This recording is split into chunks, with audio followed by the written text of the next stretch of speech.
Преступление предусмотрено пунктом Б части 3 статьи 205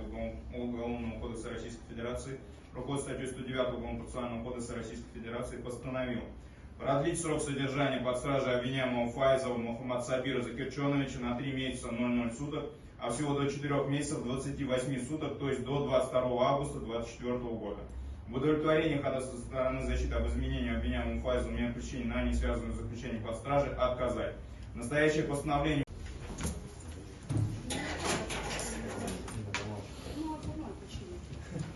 пунктом Б части 3 статьи 205 Уголовного кодекса Российской Федерации, руководствуясь статьей 109 Уголовного процессуального кодекса Российской Федерации, постановил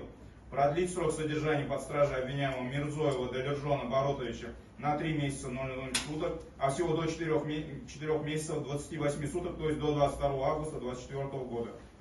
В удовлетворении ходатайства со стороны защиты об изменении обвиняемого Мирзоева меры пресечения на не связанную с заключением под стражей отказать. Настоящее постановление может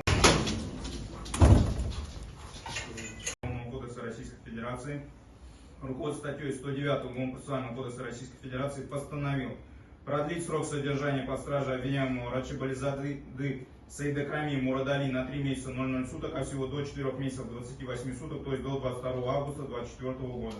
В удовлетворении ходатайства со стороны защиты об изменении обвиняемому Рачибализаде меры пресечения на не связанную с заключением под стражей отказать. Настоящее постановление может быть обжаловано в Московский городской суд в течение совершения преступления, предусмотренного пунктом Б части 3 статьи 205 Уголовного кодекса Российской Федерации, руководствуясь статьей 109 Уголовного процессуального кодекса Российской Федерации, постановил